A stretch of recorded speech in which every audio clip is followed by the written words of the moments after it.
குருவே சரணம். வணக்கம் வைனவசி. அனைத்து ஆன்மீக அன்பர்களுக்கும் இதயபூர்வமான வணக்கங்கள். அன்பர்களே, இந்த காணொலியில கிருஷ்ணபைரவ தந்திரால வழங்கப்படக்கூடிய யோக சக்தி அப்படிங்கிற ஆற்றல் வாய்ந்த ஒரு அபியாசத்தை பத்தி பகிர்ந்து கொள்ள இருக்கிறோம். இது ரொம்ப முக்கியமான பதிவு. அது பயிற்சியை மாத்திரம் குறிப்பிடக்கூடியதாக வெளிப்படுத்தக்கூடியதாக இந்த காணொலி இல்லாம இதுல ஒரு மகா யோகியினுடைய சரித்திரத்தை ரத்ன சுருக்கமா பார்க்க போறோம். ஏன்னா அப்பதான் இதோட வல்லமையை நீங்க தெரிஞ்சுக்குவீங்க. அதுக்காக தான் இந்த யோக சக்தி அப்படிங்கிறது என்னன்னா, நீங்க வழக்கமா தியானங்கள் பண்ணியிருக்கலாம், பிராணாயாமம் பண்ணியிருக்கலாம், வேறு சில விதமான தியான பயிற்சிகளை பண்ணியிருக்கலாம். ஆனா இது முற்றிலும் வேறு வகையான ஒரு ஆற்றல். இது ஆற்றல், உங்களுக்கு ஆற்றல் வழங்கப்படுகிறது. அதாவது உங்களுக்கு பிராக்டிஸ் கொடுத்து அந்த பிராக்டிஸை நீங்க கடைபிடிச்சு சில வருடங்கள் கடைபிடித்த பிறகு உங்களுக்கு ஒரு ஆற்றல் கிடைக்கும்னு வச்சுங்களேன். ஆனா இந்த யோக சக்தியை பொறுத்த வரைக்கும் குருவானவர் தன்னுடைய தவ ஆற்றலை எடுத்து உங்களோடு பகிர்ந்து கொள்கிறார், உங்களுக்குள்ளார தவ ஆற்றலை செலுத்துகிறார். அதுதான் தீட்சை. அப்ப என்ன ஆகும்னா, நீங்க முதல் நாளே ஆற்றல் பெற்ற நபராக மாற இருக்கிறீர்கள். அதை முதல் நாளே உணரவும் செய்ய இருக்கிறீங்க. இந்த யோக சக்தியினால உடல் அளவிலும் மனதளவிலும் ஆத்ம அளவிலும் தரிசன அளவிலும் மிகப்பெரிய அற்புதங்களை அனுபவம் செய்தவர்கள் நிறைய பேர் இருக்காங்க. அந்த பட்டியலில் நீங்களும் இணைய போறீங்க. இந்த பயிற்சிக்கு ஒரு அரை மணி நேரத்தை நீங்க தினமும் காலையில மாலை அல்லது இரவு ஒரு அரை மணி நேரத்தை ஒதுக்குனீங்கன்னா போதுமானது. இது நிகழ்த்தக்கூடிய அற்புதம் உங்கள் வாழ்க்கைக்கு மறுவடிவம் கொடுத்துரும். ரொம்ப சுருக்கமா சொல்லணும்னா, உங்க விதியவே மாற்றி எழுதக்கூடிய வல்லமை இந்த யோக சக்திக்கு இருக்கிறது.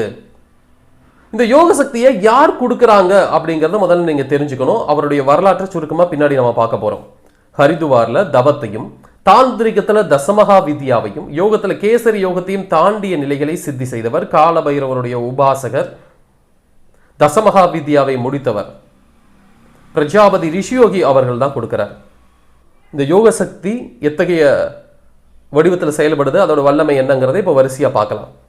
உங்களுக்கு அளப்பரிய ஆற்றல் முதல் நாளே கிடைக்குது. அந்த ஆற்றலை ஒரு 5ஆக பிரிச்சு நான் உங்களுக்கு சொல்றேன். 5 வகையில பிரிச்சு சொல்றேன். 1, பிரஜாபதி ரிஷியோகி அவர்கள் உங்களுக்கு தீட்சை கொடுத்த மறுகணம் உங்களை சுற்றி ஒரு தெய்வீகமான கவசம் செயல்பட ஆரம்பிக்கும். அந்த தெய்வீகமான கவசம் உங்களை பாதுகாக்கும். எப்படி? விபத்துக்கள்ல இருந்து, ஆபத்துக்கள்ல இருந்து, துஷ்ட மனிதர்களுடைய செயல்கள்ல இருந்து, துஷ்ட சக்திகளுடைய செயல்பாடுகள்ல இருந்து உங்களை பாதுகாக்கும். உங்களுக்கு தீட்சை கொடுத்தோடனே குண்டலினி சக்தி வெளிப்பற்றும். உங்க குலதெய்வம் வெளிப்பட்டு விடும். குலதெய்வத்தோட ஆசீர்வாதம் உங்களுக்கு கிடைக்க ஆரம்பிச்சிடும். குலதெய்வம் சம்பந்தப்பட்ட ஏதாவது பிரச்சனைகள் இருந்தாலும் இந்த யோக சக்தியை நீங்க கடைபிடிச்சிட்டு வரும்போது அதுவும் கிளியர் ஆயிரும். 2வது, உங்களுக்கு ஒரு பிராணாயாமம் கற்றுக் கொடுப்போம். பிராணாயாமங்கிறது என்ன? மூச்சை இழுப்பது பூரகம், அடக்குவது கும்பகம், வெளியிடுவது ரேசகம். இது வழக்கமான பிராணாயாம பயிற்சிகள். நாம கொடுக்கக்கூடிய சித்த பிராணாயாமம் எப்படிப்பட்டதுன்னா, அந்த பிராணாயாமத்தோடு ஒரு பீஜ மந்திரத்தை நீங்க பயன்படுத்துவீங்க. அந்த பீஜ மந்திரத்தோடு இந்த பிராணாயாமத்தை பண்ணும்போது நீங்க ஒரு சில நாட்கள்லேயே மிகப்பெரிய மாற்றத்தை உணர்வீங்க. ஜடராக்னியும் யோகாக்னியும் செயல்படுவதை நல்லாவே நீங்க சில நாட்கள்லேயே உணர முடியும். நாங்க சொல்ற மாதிரி கடைபிடிச்சிட்டீங்கன்னா இந்த பிராணாயாமம் கர்மத்தின் மீது செயல்படுவதையும் நீங்க பார்க்க முடியும். உங்களுடைய சக்கரங்களுடைய ஆதிக்கத்தை அதிகரிக்கிறதையும் இந்த பிராணாயாமம் தூண்டும். அதையும் உணர முடியும். 3வதா, உங்களுக்கு காரிய சித்தின்னு ஒரு பவர் கிடைக்கும். இது ரொம்ப ரொம்ப முக்கியமானது. நிறைய தியான முறைகள் காரிய சித்திங்கிற ஒரு விஷயத்தை கொடுக்கறது கிடையாது. ஆனா நாம கொடுக்கிறோம். காரணம், நமக்கு அந்த சக்தி இருக்கு. பிரஜாபதியினால தர முடியும். நாங்க யோக சக்தியை கொடுக்கறதோட நோக்கம் என்ன தெரியுங்களா? நீங்க ஒரு ராஜ ரிஷி மாதிரி வாழணும், ஒரு இல்லற யோகி மாதிரி வாழணும். கிருஷ்ணர் அர்ஜுனர்கிட்ட என்ன சொன்னாரு? நான் காட்டுக்கு போறேன் அப்படின்னு சொன்னாரு. என்ன பேடி ஆயிட்டியா அப்படின்னாரு. புரியுங்களா? ஒவ்வொரு மனிதனுக்கும் ஒரு சுதர்மம் இருக்கும், கடமை இருக்கும், அதை செய்ய வேண்டும். அதுதான் கடமையின் பாதை, தான் இறைவனுடைய பாதை. நீங்க உங்களுடைய இல்லற கடமையை செய்வதற்கு உங்களுக்கு உரிமை இருக்கிறது. செய்ய வேண்டியது உங்களுடைய கடமை, கடன். ஆனா அது சிறப்பாக செய்யணும். அந்த சிறப்பாக செய்வதற்கான வல்லமையை யோக சக்தி கொடுக்கும். அதாவது உங்க பொருளாதார வாழ்க்கையில் உயர்வதற்கு இந்த யோக சக்தியில் இருக்கக்கூடிய காரிய சக்தியை பயன்படுத்திக்கலாம். நீங்க உங்களை சார்ந்த குடும்பத்தை பாதுகாக்க வேண்டியவரா இருக்கிறீங்க. இந்த காரிய சித்தியை கொண்டு குடும்ப பாதுகாப்பையும் உறுதிப்படுத்திக்க முடியும். யாருக்காவது உடம்பு சரியில்லைன்னா இந்த காரிய சித்தியை பயன்படுத்தி அந்த உடல் நலமின்மையையும் குணப்படுத்த முடியும். தொலைதூரத்தில் இருக்கக்கூடிய ஒரு நண்பருக்கு உதவணும்னு நினைச்சீங்கன்னா இந்த காரிய சித்தி பவரை பயன்படுத்தி நீங்க உதவ முடியும். உங்க பிள்ளைகள் நல்லா படிக்கணும்னு விருப்பப்படுறீங்க, ஞாபக சக்தி அதிகரிக்கணும், அதுக்கு இந்த காரிய சித்தி பவரை பயன்படுத்தலாம். இதெல்லாம் எப்படிங்கிறது தீட்சையின் போது தான் சொல்லிக் கொடுக்க முடியும். அதெல்லாம் ஒரு ரகசிய காப்பு, அதை அப்படியே வெளிப்படுத்த முடியாது. சரிங்களா? ஆனா இந்த காரிய சித்தியை கொண்டு பயன்படுத்தி காரியங்களை முழுமைப்படுத்தலாம். சித்தினா முழுமைப்படுத்துவது, காரியம்னா ஆக்ஷன், செயல். செயல் முழுமை அடைவது எப்போது? வெற்றி பெறுகின்ற பொழுது அது முழுமையடையுது.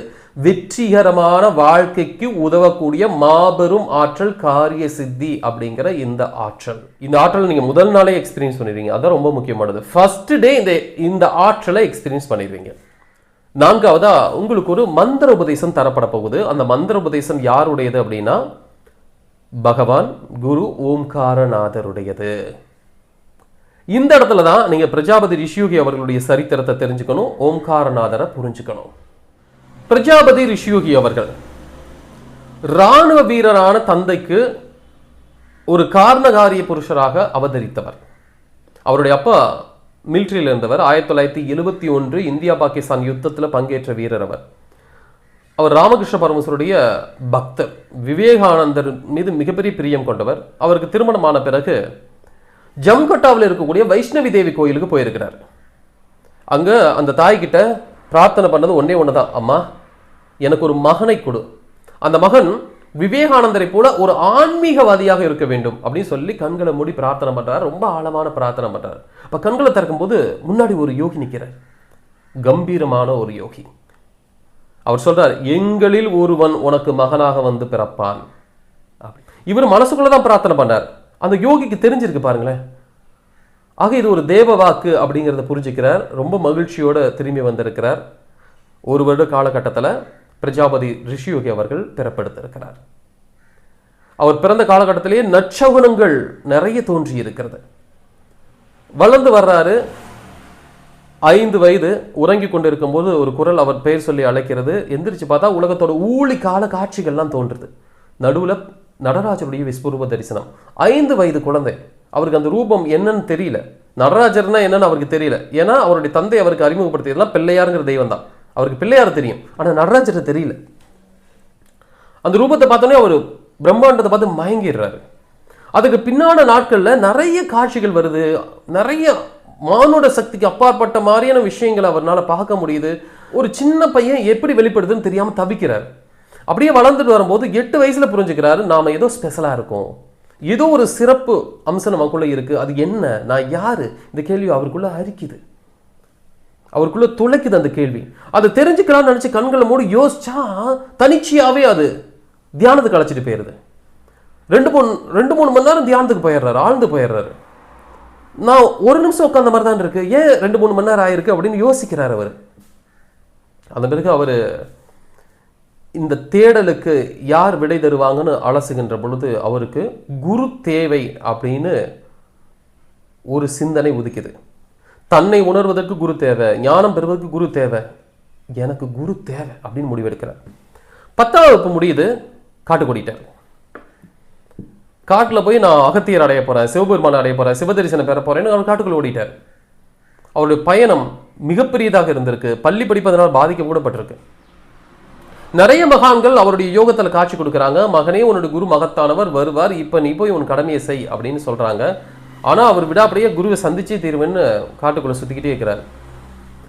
கோரக்கருடைய நூல்களில் சதுரகிரியில் ஜோதிர் விருட்சம் எங்க இருக்கு அப்படின்னு குறிப்பு இருக்கு. ஜோதி விருட்சத்தை கண்டுபிடிச்சிருவேன் அப்படின்னு ஒரு வைராக்கியத்தோடு ரிஷியோகி பயணிக்கிறாரு. கண்டுபிடிச்சிட்டார். கண்டுபிடிச்சு அதுக்கு அருகாமையில் ஒரு புதர் மாதிரியான இடத்துல உட்காந்துட்டு நான் சிவபெருமான பார்த்தே தீரணும், ஒன்று பார்க்குறேன் இல்லைன்னா என் வாழ்க்கை முடியட்டுன்னு சொல்லி உட்காந்துட்டார். நாட்கள் வாரங்களாக மாறுது. சுமார் 3 வாரங்கள் கடக்குது. குருவாக்கு இல்லாமல் தவம் செய்ய முடியாது. அந்த சமயத்தில் அவருக்கு குருவாக்கு இல்லை இல்லையா, அதனால் அவரால் அதுக்கு மேலே தாக்கு பிடிக்க முடியல. ஆனால் அவர் வைராக்கியத்தோடு இருக்கிறார். உடம்பு தாங்கலை, அப்படியே சாஞ்சிருது. அப்படியே சாஞ்சிடுறாரு, அப்படியே மயக்க நிலைக்கு போயிடுறார். அந்த சமயத்தில் ஒரு பெண் வர்றாங்க, ஒரு நடுத்தர வயது பெண் வர்றாங்க. அது ஒரு தெய்வம், வனபத்திரகாளி. தாய் வந்து அப்போ பிரஜாபதிக்கு தெரியல, பிரஜாபதி ரிஷியோகிக்கு தெரியல, யாரோ ஒரு பெண்மணி வந்து நம்மளை காப்பாற்ற நினைக்கிறாங்கன்னு தெரியுது. அவங்க என்ன பண்ணாங்க, ஒரு கஞ்சி கொஞ்சமாக அவங்க வாயில் போட்டுறாங்க. சக்தி வந்துருச்சு, அவருக்கு சக்தி வந்துருச்சு. ஆனாலும் அவரால் எந்திரிக்க முடியல. அவங்க கடந்து போகிறாங்க. அவங்க கடந்து போன பிறகு ஒரு வயோதிகர் வர்றாரு. அவர் கால்கள் எடுத்து விடுறாரு. ரொம்ப நாளாக கால்கள் ஒரே நிலையில் இருந்தாலும் மடமடன்னு சத்தம் கூட வருது. அப்படியே எடுத்து நீவி விடுறாரு. நீவி விட்டு, நீ போ மகனே, உன்னோட குரு வருவார் அப்படின்னு சொல்கிறாரு. அவருடைய வார்த்தையை அவரால் தட்டவே முடியல. திரும்பி வர்றாரு, பள்ளி படிப்பை முடிக்கிறாரு, காலேஜில் என்ஜினியரிங் முடிக்கிறாரு. முடித்ததுக்கு அப்புறம் காத்திருக்கார். என்னுடைய குரு வருவார் அப்படின்னு காத்திருக்கிறார். ஒரு நாள் அவர் தூங்கி கொண்டிருக்கும் போது எப்படி 5 வயதில் ஒரு அற்புதம் நடந்ததோ அதே போன்ற ஒரு அற்புதம். ஓம்காரநாதர் வந்தார். யார் ஓம்காரநாதர்? சதாசிவனுடைய இன்னொரு ரூபம் தான் ஓம்காரநாதர். ஒரு குரு தத்துவம், சதாசிவனுடைய குரு தத்துவம் ஓம்காரநாதர். அவர் தான் தோன்றார். பூட்டப்பட்ட அறைகள் தூங்கி இருக்கார். அவர் முன்னாடி தோன்றி தட்டி எழுப்பி ஹரிதுவார்க்கு வா மகனேன்னு சொல்லிட்டு மறைஞ்சிட்றார். பார்த்தோன்னே புரிஞ்சிருச்சு இவர் தான் நம்முடைய குரு அப்படின்னு. அவர் தேடி பயணிக்கணும் முடிவெடுக்கிறார். ஹரித்வார் போகிறதுக்கான அத்தனை சூழலும் தானாகவே அமையுது. இது ஒரு நீண்ட வரலாறு, சுருக்கமாக தான் சொல்லிட்டு இருக்கேன். அந்த சூழலை எப்படி அமைஞ்சிச்சுங்கிறது தனியாக இன்னொரு நாள் பார்ப்போம். ஹரித்வாருக்கு போகிறாரு. கோயிலுக்கு போகிற வழியில் ஓம்காரநாதர் அவருக்காக காத்திருக்கார். வா காட்டுக்குள்ளன்னு சொல்லி அழைச்சிட்டு போயிட்டாரு. காட்டுக்குள் 6 மாத காலம் கடுமையான பரீட்சைக்கு ஆளாகிறார் ரிஷியோகி. கடுமையான பரீட்சை. அந்த பரீட்சையிலெல்லாம் தேர்ச்சி அடைந்த பிறகு அவருக்கு தீட்சை வழங்கப்படுகிறது, யோகம் வழங்கப்படுது. அதன் பிறகு காலபைரவருடைய உபாசனை வழங்கப்படுது. அதன் பிறகு உத்தன் பாபாஜி மூலமாக தசமகா வித்யாவை ஓம்காரநாதர் வழங்க வைக்கிறார். அதெல்லாம் ரொம்ப சுவாரஸ்யமான வரலாறு, பிரமிக்கத்தக்க வரலாறு. ஒரு வகையில் பார்த்தா இப்படிலாம் இருக்கா ஆன்மீகத்தில் அப்படின்னு வியக்கக்கூடிய வரலாறு. அதெல்லாம் பின்னாடி பார்ப்போம். ஆக யோகம் முடிச்சாச்சு, உபாசனை நிலைகள் முடிச்சாச்சு, தாந்திரிகத்தை முடிச்சாச்சு, தவத்தையும் டச் பண்ணி அவர் பயணிக்கிட்டு இருக்கும்போது ஓம்காரநாதர் சொல்றார். அப்போ தெரிஞ்சிருச்சு சிவபெருமான் தான் வந்தார் அப்படிங்கிறது. ஹரித்வார் போன ஒரு 11 மாசத்துலேயே பிரஜாபதி ரிஷிக்கு தெரிஞ்சிச்சு. இந்த தவ நிலையெல்லாம் முடிக்கும் போது அவருக்கு பிரஜாபதிங்கிற நிலை கொடுக்குறார். பிரஜாபதிங்கிற நிலைக்கு என்ன அர்த்தம்னா பிரம்மாவுக்கு இணையான நிலைன்னு அர்த்தம். அவங்க நினைச்சா இந்த இயற்கையில் என்ன வேணாலும் செய்ய முடியும். நினைத்த நேரத்தில் 30 தெய்வங்களையே அவங்களால தரிசிக்க முடியும். அதுதான் அவங்களுடைய அந்த அத்தாரிட்டி, பிரஜாபதியினுடைய நிலை. அது ஒரு நிலை. பிரம்ம ரிஷி அப்படிங்கிற ஒரு நிலை எப்படி விஸ்வாமித்திரருக்கு சிவபெருமான் கொடுத்தாரோ அதே போன்ற ஒரு நிலை பிரஜாபதி ரிஷி யோகிக்கு வழங்கப்படுச்சு. பிரஜாபதிங்கிறது ஒரு நிலை தான். இப்போ ஓம்காரநாதர் என்ன கட்டளை கொடுத்தாருன்னா, மகனே உனக்கு அஷ்டமா சித்திகள் வரைக்கும் ஆற்றல்களை கொடுத்துட்டேன், பிரஜாபதிங்கிற நிலையை கொடுத்துட்டேன். இதெல்லாம் எதுக்கு? நீ காட்டுக்குள்ளரே பயணிக்கிறதுக்காகவா? இல்லை, நீ நாட்டுக்குள்ள போகணும். பல லட்சம் மக்கள் உனக்காக காத்திருக்காங்க. நீ வழி நடத்த வேண்டும் என்பதற்காக பல ஆத்மாக்கள் ஏக்கத்தோடு காத்திருக்கு. நீ போ, அவங்களெல்லாம் வழி நடத்தி என்னிடம் அழைத்து வா அப்படின்னு சொல்றார். அப்படி வந்தவர் தான் பிரஜாபதி ரிஷியோகி அவர்கள். ஓம்காரநாதருடைய கட்டளைப்படி தன்னுடைய தவ ஆற்றலை எடுத்து அவர் கொடுக்கறதுக்கு பேர் தான் யோக சக்தி. இந்த யோக சக்தியின் மூலமாக மனித குலத்துல மிகப்பெரிய மறுமலர்ச்சியை உருவாக்குன்னு சொல்லி சிவபெருமானே கட்டளையை கொடுத்து அனுப்புனது தான் இந்த பயிற்சிங்க. சாதாரண விஷயம் கிடையாது. இந்த பயிற்சிங்கிறத விட ஆற்றலை தான் நம்ம கொடுக்குறோம். அதன் பிறகு நீங்க அபியாசம் பண்ணி அதை வளர்த்துக்கிறீங்க. பிரஜாபதி ரிஷியோகி அவர்கள் தன்னுடைய தவ ஆற்றல், யோக ஆற்றல் எல்லாவற்றையும் ஒருங்கிணைத்து உங்களுக்கு தருவதன் காரணமாக தான் உங்களுக்கு சீக்கிரமா அனுபவங்கள் கிடைக்குது, இறை தரிசனங்கள் சீக்கிரமா கிடைக்குது.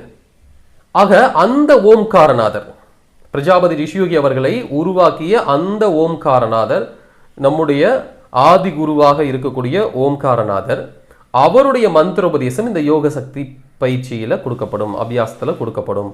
இந்த மந்திரத்தை ஒரு 108 முறை சொல்லிட்டு தான் நீங்க அடுத்த கட்ட விஷயங்களே அபியாசங்களை கடைபிடிக்கணும். காலையில 108 முறை, சாயந்தரம் அல்லது இரவு 108 முறை சொல்லி பயிற்சியை ஆரம்பிச்சு பண்ணீங்க அப்படின்னா இந்த மந்திரம் சர்வரோக நிவாரணி மிகப்பெரிய மாற்றங்களை உங்க வாழ்க்கையில கொடுக்கும். உங்களுக்கு ஓம்காரநாதருடைய உறுதுணை கிடைக்கும். எப்படி பாண்டவர்களுக்கு கிருஷ்ணருடைய உதவியும் உறுதுணையும் எப்போதுமே இருந்துச்சோ அது மாதிரி இந்த மந்திரத்தை சொல்பவர்களுக்கு, இந்த பாதையில பயணிக்கிறவங்களுக்கு கண்டிப்பாக அவருடைய உறுதுணை எப்போதுமே இருக்கும். அடுத்ததா ஓம்கார தியானம். இந்த ஓம்கார தியானம் அப்படிங்கிறது 15லேருந்து ஒரு 20 நிமிடம் நீங்க கடைபிடிக்கணும். பொதுவாக தியானிக்கின்ற பொழுது மனசு வெகுவா அலைபாயும் இல்லையா? இந்த தியானத்துக்கு நாம கொடுக்கக்கூடிய அந்த படிநிலைப்படி நீங்க இந்த தியானத்தை கடைபிடிச்சிங்கன்னா உங்க மனம் சீக்கிரமாகவே ஒடுங்க ஆரம்பிச்சிடும். ரொம்ப சீக்கிரமாகவே உங்களுக்குள்ள மிகப்பெரிய மாற்றங்களை நீங்க பார்க்க முடியும். இந்த தியானத்தின் மூலமாக உங்களுக்கு இறை தரிசனமும் சாத்தியமாகும், ஞானம் சாத்தியம். நீங்க சக்கரங்கள்ல அடுத்தடுத்த பல ஆதிக்கங்களை பெற்றுக்கிட்டே இருப்பீங்க. இந்த யோக சக்தியை சரிவர கடைபிடித்து குரு மீது பக்தி மாறாமல் நீங்கள் பயணித்தீர்கள் என்று சொன்னால் தன்னை உணர்தலும் சாத்தியம், ஆத்ம தரிசனமும் சாத்தியம், பிரம்ம ஞானமும் சாத்தியம். இந்த யோக சக்தியில சாத்தியமாகாத விஷயங்களே கிடையாது. நீங்கள் ஒரு இல்லற யோகியாக இந்த யோக சக்தி மூலமாக மாறப்போகிறீர்கள். அதுக்காக தான் இந்த அபியாசத்தை கொடுக்கிறோம். இந்த யோக சக்தியை நீங்க கற்று வாழ்க்கையில சாதிக்கணும், நீங்களும் பல வகைகளில் வாழ்க்கையில முன்னேறணும் அப்படின்னா 360 டிகிரி வாழ்க்கையில மாற்றம் ஏற்பட வேண்டும். 100% முழுமையான ஒரு சிறப்பான வாழ்க்கையை வாழணும் அப்படின்னா இந்த யோக சக்தி நிச்சயமா உங்களுக்கு உதவும்.